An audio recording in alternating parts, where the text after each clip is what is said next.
कल हमने यूक्लिड विभाजन एल्गोरिथम प्रमेय का प्रयोग करके एचसीएफ ज्ञात किया था और आज हम ज्ञात करेंगे कि सिद्ध कीजिए कि √2 एक अपरिमेय संख्या है। यह हमें सिद्ध करना है। तो देखो, सबसे पहले हमें यह मानना है कि √2 एक परिमेय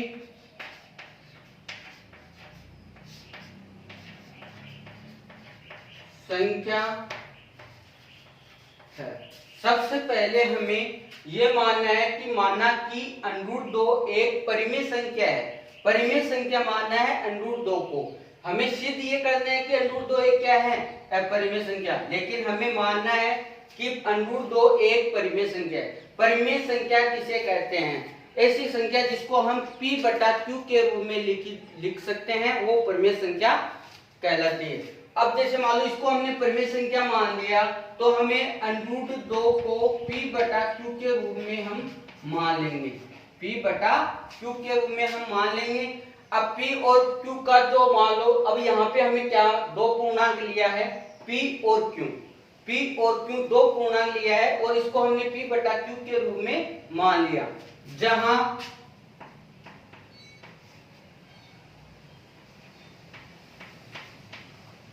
p तथा q पूर्णांक है। p तथा q पूर्णांक है। जहां p तथा q पूर्णांक है,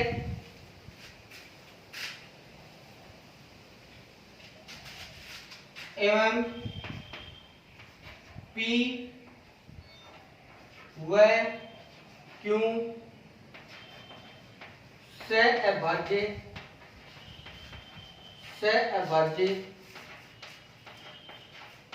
संख्या है। से अभाज्य संख्या हमने मान लिया कि √2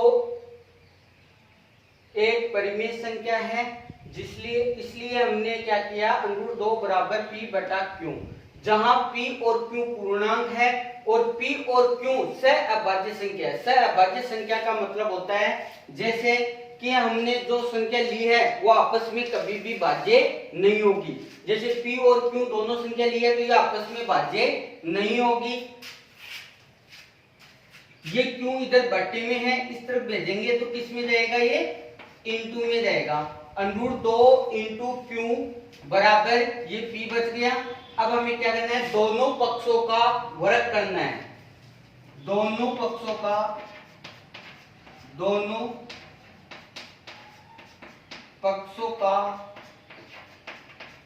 वर्ग करने पर, दोनों पक्षों का हमने वर्ग किया तो इधर आ जाएगा √2 q का होल स्क्वायर और इधर p का होल स्क्वायर। √2 का स्क्वायर करेंगे तो 2 आएगा, q का स्क्वायर करेंगे तो q स्क्वायर आएगा, बराबर p का स्क्वायर करेंगे तो p स्क्वायर आएगा। अब हमें यहाँ पे प्राप्त हुआ है कि p स्क्वायर के बराबर में क्या है, 2q स्क्वायर। ये जो 2q स्क्वायर है ये दोनों इनटू में है, इसलिए इस पूरी संख्या के अंदर हमें ये प्राप्त हुआ कि इसमें 2 का भाग जा रहा है। कितने का भाग जा रहा है, 2 का। 2q स्क्वायर 2 से विभाजित है, 2 से विभाजित है। 2q स्क्वायर है, इसके अंदर 2 का एक गुणनखंड है, 2 इससे इंटू है q स्क्वायर से। इसका मतलब है कि 2q स्क्वायर पूरी संख्या के अंदर 2 का भाग पूरा जाएगा, इसलिए ये 2 से विभाजित है। ये पूरी संख्या 2q स्क्वायर 2 से विभाजित है तो ये किसके बराबर है, p स्क्वायर के। इसका मतलब है कि p स्क्वायर भी किससे विभाजित है, 2 से विभाजित है। इसलिए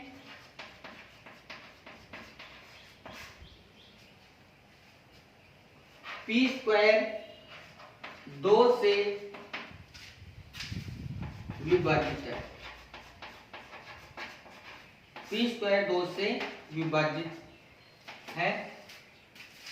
p स्क्वायर के अंदर 2 का भाग जा रहा है तो p के अंदर भी 2 का भाग जाएगा। अतः है P भी 2 से विभाजित है। यहां पर P 2 से विभाजित है, P के अंदर 2 का भागजार है, तो P के अंदर हम 2 का भाग देंगे तो हमें प्राप्त होगी एक अन्य संख्या, पूर्ण संख्या प्राप्त होगी। तो अन्य कोई पूर्णांक प्राप्त होगा, उसको हम मान लेते हैं C। क्या मान लेते हैं? C। जहां C एक पूर्णांक है, जहां C पूर्णांक है, C हमने मान लिया। अब ये 2 इधर बट्टे में, उसको उस तरह भेजेंगे तो इनटू में जाएगा। P बराबर 2 इंटू C, यानी कि P बराबर हो गया 2C। यहां पर हमने दे दिया समीकरण नंबर 1, और यहां पर जो P बराबर 2C। अब P का मान समीकरण नंबर 1 में रखेंगे, P का मान समीकरण नंबर 1 में रखेंगे तो यहां पर है P का मान समीकरण 1 में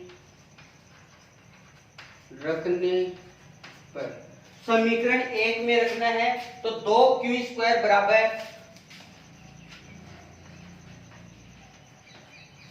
यहां p² है और p² की जगह p की जगह 2c लिखेंगे, इसका स्क्वायर है तो इसका भी होल स्क्वायर करेंगे, तो 2c का होल स्क्वायर।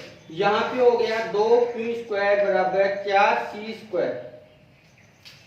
2 इधर इंटू में है, बराबर की उस तरफ भेजेंगे तो बटे में जाएगा, तो q² बराबर 4c² बटा 2, q² बराबर 2c²।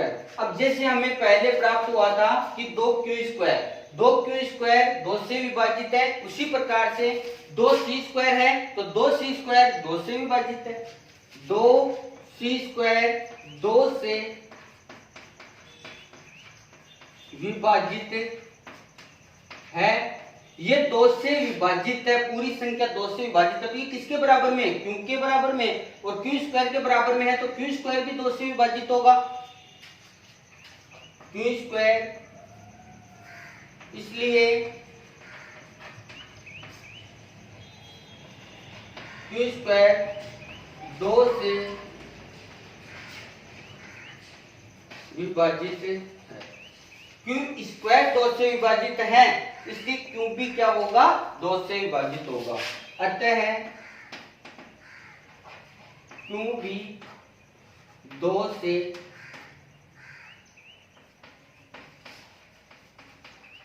विभाजित है। ये हो गया समीकरण नंबर 2।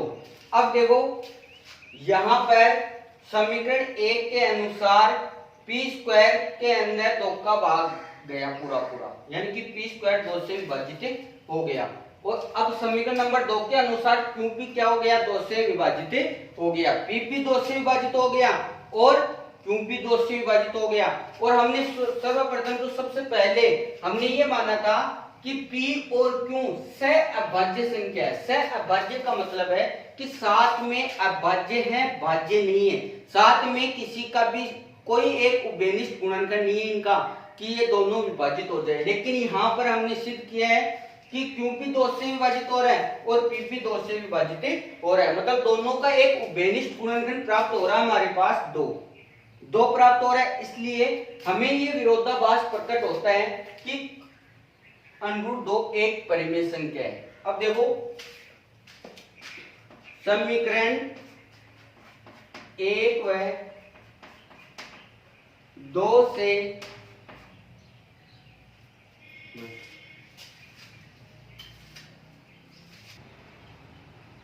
समीकरण 1 व 2 से स्पष्ट होता है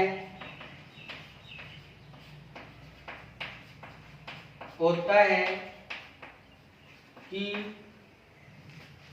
P व Q का एक उभयनिष्ठ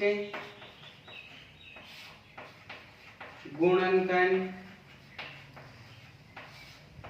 2 है। समीकरण 1 व 2 से स्पष्ट होता है कि P व Q का एक उभयनिष्ठ गुणनखंड 2 है, जबकि हमने पहले ये माना था कि P व Q का सहअभाज्य संख्या है, इनका उभयनिष्ठ गुणनखंड नहीं है। अब ये दोनों हमें ये प्राप्त हो गया कि ये एक उभयनिष्ठ गुणनखंड है,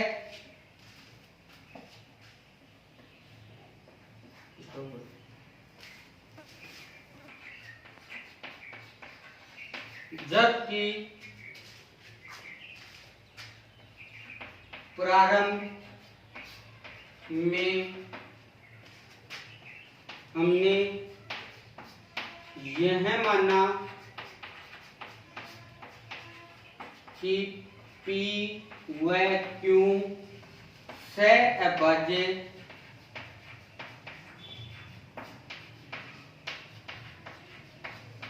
संख्या है। प्रारंभ में हमने ये माना था कि P व Q सहअभाज्य संख्या है। प्रारंभ में हमने ये माना था कि ये सहअभाज्य संख्या है, लेकिन हमें यह प्राप्त हो गया कि इनका उभयनिष्ठ गुणनखंड 2 है। अर्थात हमें विरोधाभास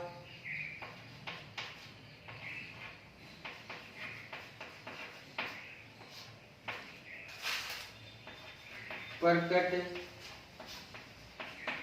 होता है कि √2 एक परिमेय संख्या। हमें यह विरोधाभास प्रकट होता है कि √2 एक परिमेय संख्या है, अतः हमारी की गई कल्पना गलत है।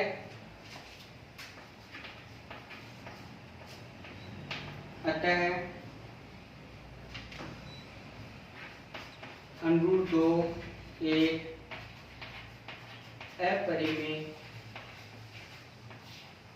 संख्या, अतः √2 एक अपरिमेय संख्या